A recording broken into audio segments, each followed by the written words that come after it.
I'm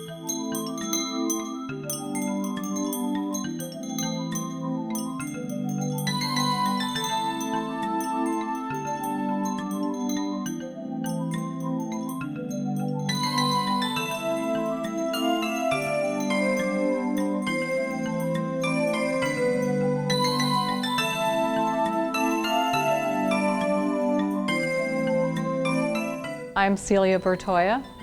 I'm the youngest daughter of Harry Bertoia, and I am furthering his legacy by promoting his monoprints, giving talks about his life, and educating people as to who he was as a man, and what he did as an artist.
I like to call him Arietto because that means little Harry in Italian, and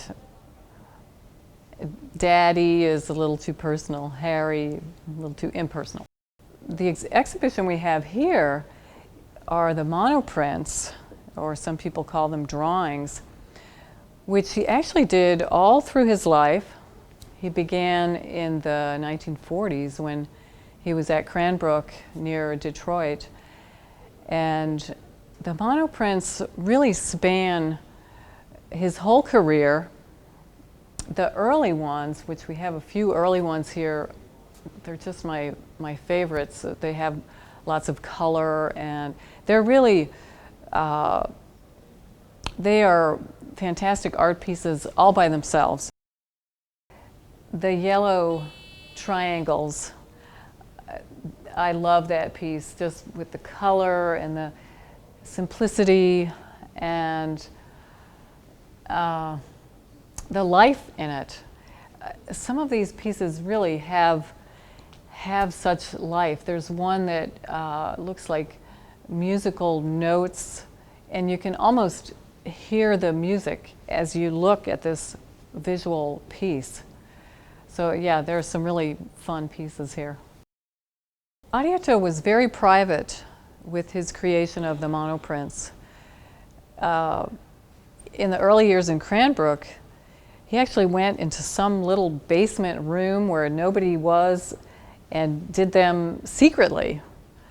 In later years, we lived in Pennsylvania, and he would go into the remodeled barn where he had made a small studio area, and he would do the monoprints there. So he really didn't talk about them or show people the monoprints. In fact, I didn't even have any idea how many he had actually made until he was already gone, and my mother and I were going through them.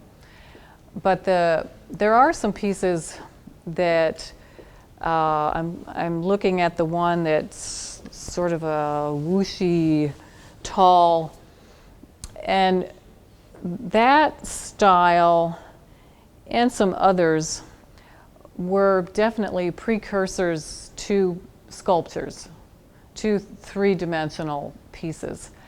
So he would experiment with, do I want it vertical and tall? Do I want it broader? And that was always the first step of a sculpture.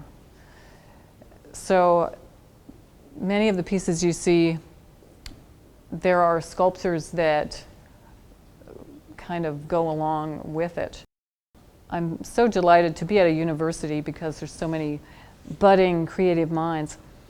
And any student, or really anyone can accomplish a tremendous amount.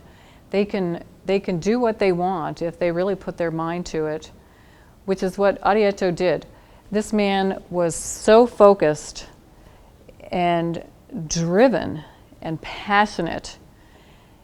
And for him, his work, his art, was the top priority. Now, if you have a family and you have relationships, you have to balance all that. But to be a really great artist or a great human, you must be focused and follow your passion and not settle for anything less than exactly what you want. Because that was him all the way, totally focused from childhood till the day he died. I mean, a month before he died, he was putting together a book that would come out several years after his death. He was making sure the tonal recordings were as he wanted them. He had piles by his bedside, correspondence he was completing. He was so focused. And because of that, he did accomplish a tremendous amount and gave a huge contribution to the world.